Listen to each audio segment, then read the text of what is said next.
Одиме ние натаму и имаме повторно нова интересна утринска тема или ќе биде, како да кажам, пола-пола. Јас велам на почетокот, нели во најавата рековме вели намалување на штетите од употреба на дроги кај младите е една од темите за која што ќе зборуваме, но таа се вклучува само како дел од една поголема акција која што ја прават многу организации. Заедно вели денови за донирање, а ние се додадовме, вклучи се и ти или ви велиме на сите вам да се вклучите. Овде во студиото ни се Никица Кусинникова од Конект, заедно со Ивана Илиев од Хопс. Добро утро, дами, добре ни дојдовте. И сега прво ќе одиме со нели денови за донирање кои што веќе се почнати и трајат. Многу е убаво кога невладините организации се спојуваат заедно и прават нешто убаво. Кога се слушнав, не знам со кого прво се слушнав, заради тоа што се многу организации и ми кажа вака, вели заради тоа што државата никако нема слух, сите овие работи или ранливи категории на граѓани, за да им помогнеме, на овој начин можеме да помогнеме преку донирање и преку овие денови за донирање. Ајде Никица со вас, па потоа и со Ивана. Добро утро на гледачите. Многу ми е драго што еве денес петочки може да поразговараме и за убави теми, за тоа како секој од нас може да биде дел од решенијата за проблемите, како може да помогне да и ранливи групи и сите ние живееме поубав живот, дури кога можеби системот не е тука да не поддржи. Затоа што секој од нас на најлесен начин и преку мала донација од 100 денари, кога ќе ги окрупниме, кога 1000, 2000 граѓани, компании ќе се здружат, може да направат многу. Тоа е она што сакаме да го поттикнеме преку оваа национална кампања Денови за донирање, која што започна средината на октомври, трае се уште и ќе трае и во текот на ноември, затоа што имаме убав одзив, многу организации сакаат да се приклучат со своји активности, многу кафулиња, ресторани, бизниси мали не поддржуваат, се вклучуваат во иницијативата. Она што сакаме да направиме е да во нашата држава ја негуваме културата на донирање, да покажеме и да дадеме лесни начини како секој може да донира и да покажеме дека филантропијата не е само за богатите, туку е за секој од нас кој што е загрижен за тоа во каков свет живееме и за тоа каков ни е животот во заедниците. Така. Еве за подсетување, минатата недела имавме добротворен концерт со М2, звездите од М2 и нивните пријатели. Можам да најавам во среда, имаме модна аукција, каде што 12 реномирани наши дизајнери, домашни дизајнери, донираа своји креации, кои што ќе ги наддаваме во кафе бар Интермецо. Утре имаме Донирај книга од мрежата, женската мрежа Стела. Сите се исто така добре дојдени во барот Буква. Така што имаме мноштво активности. Во сабот имаме настани во Прилеп, на 4 ноември во Гевгелија. Значи имаме мноштво настани во текот на овој период, кои што на забавен начин им даваат можност на луѓето да се вклучат. Така.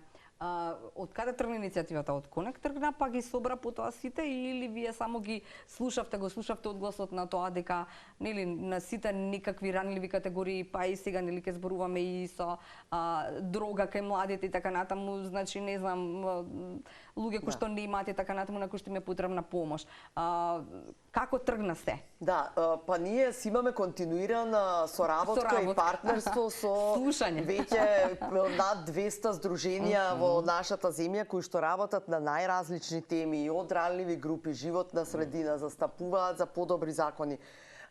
И ние како организација работиме на поттикнување на филантропијата и општествената одговорност и служиме на некој начин како мост помеѓу граѓаните и компаниите и овие организации кои што секојдневно вложуваат сили, посветеност, своји ресурси за да направат нешто подобро, да помогнат некому да решат одреден проблем.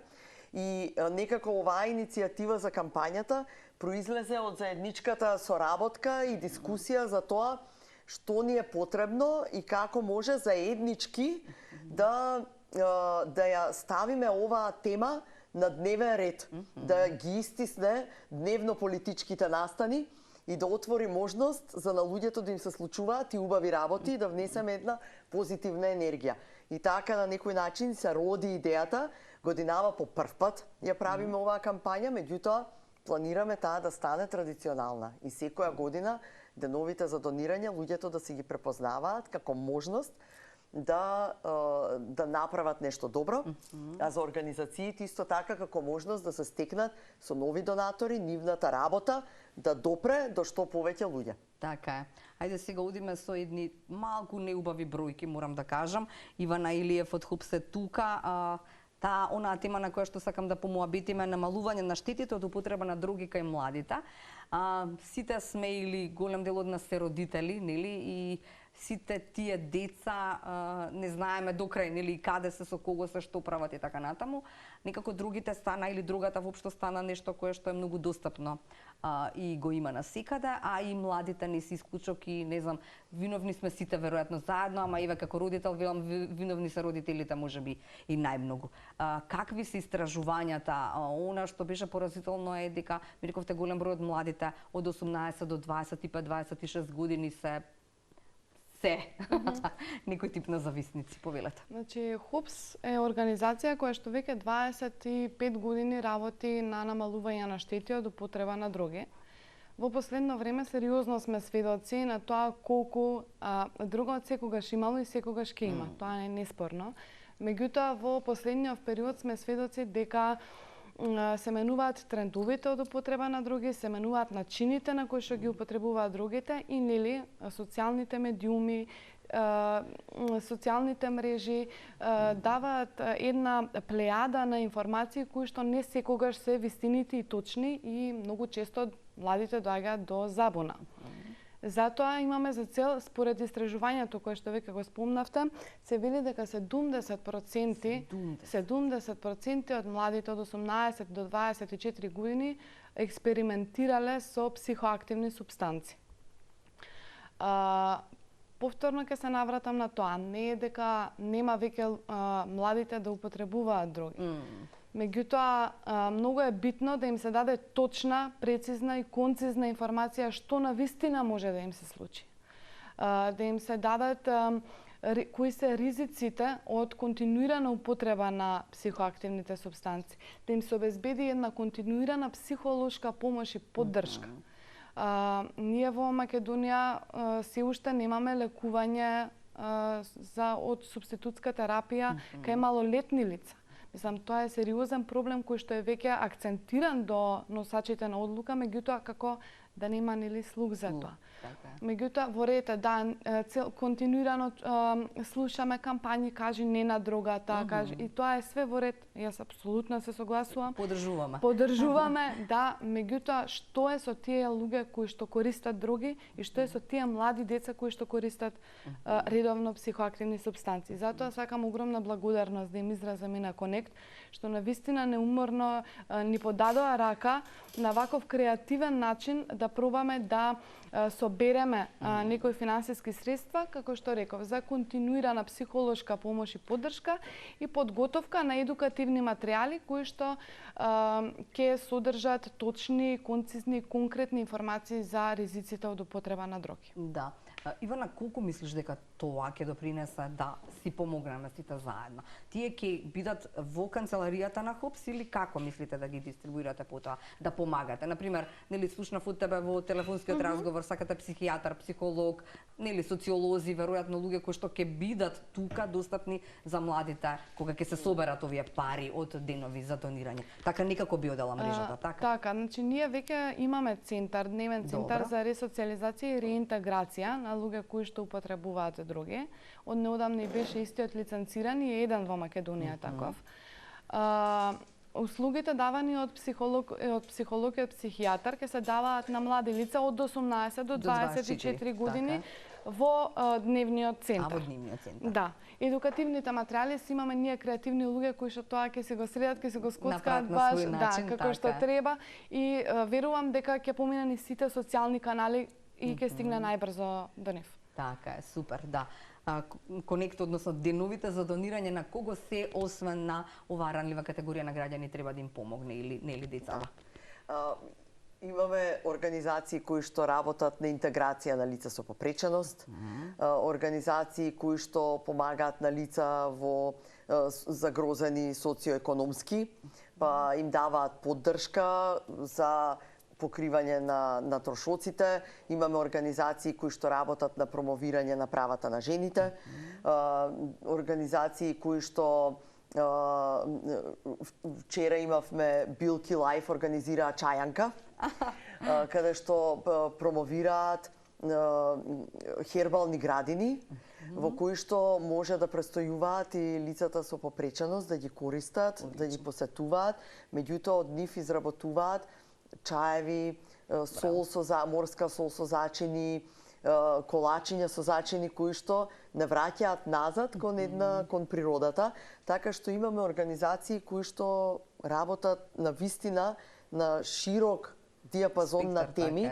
Потребите се големи во нашето општество. Организациите, граѓаните го препознаваат тоа, се здружуваат во организации како ХОПС и како останатите кои што се дел од кампањата. И на вистина им е потребна поддршка. Тоа се мали организации кои што работат со многу ентузијазам и посветеност. И на вистина треба да се вклучиме сите и едноставно, еве може и преку телефонот 143-333. Ајде уште еднаш, 143-333 и на двата телеком оператори се наши партнери во кампањата. Може многу лесно да се донира.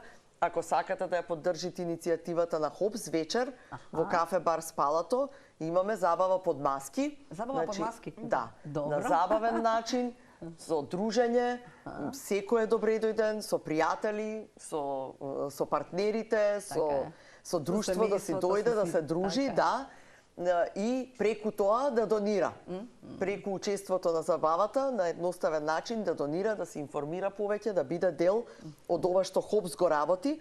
А на нашата веб страна и на нашите социјални медиуми имаме календар на настани, каде што секој може да си види и да се вклучи во активностите. Ако е некој еве по спортот, сака да трча на 4 ноември во Гевгелија, имаме прва инклузивна трка. Инклузивна, одлично. Да, на која што ќе се вклучат сите лица со попреченост, сите кои што сакаат. Да. Имаме најава за луѓе не само од Гевгелија, туку и од другите градови од нашата држава кои што ќе дојдат, ќе трчаат на инклузивната трка. Сите се добре дојдени, таа е во организација на Фондацијата Ице Бегов. Значи имаме навистина мноштво интересни активности кои што се случуваат и онлайн и во живо, и навистина сите може да донираме, да бидеме филантропи и да го направиме, да ја направиме нашата држава убаво место за живење. Така е, да. Знаете како заради тоа што се чувствувам оној кој што е медиумот, нели? Јас медиумот до гледачите. Некој сега, знам дека седи и вака вели, зошто мора сите ние да донираме? Нели е тоа работа на државата или на, нели, чадорчето, да речеме, некој што треба да не заштитува или штити? Што би им одговориле конек? Да, државата секако е она која што ја креира основата на системот. Да. Постои ли држава во светот во која што нема донации, со донации и помош на луѓе? Филантропијата, донирањето, во кој што спаѓа и волонтирањето, ако некој нема финансиски можности, може да вложи свое време. Може да вложи материјални донации од тоа што го има.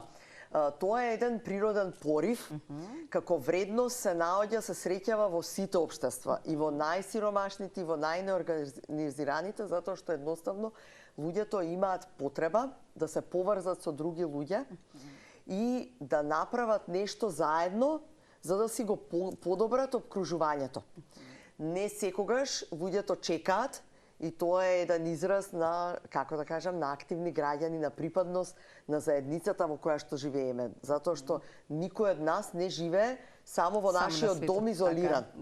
Туку сме дел од нашиот работен колектив, дел сме од малото, од зградата, дел сме од општеството. И сите нас некоја тема не погаѓа. Родители сме, загрижени сме дека можеби нашите млади ќе употребуваат дроги. Да. Имаме во семејството лица со попреченост, загрижени сме за загадувањето, за ѓубрето што е околу нас. загрижени сме за квалитетот на образованието. Значи, секој од нас има одредена грижа, наместо да чекаме и да само коментираме и критикуваме дека државата не прави нешто.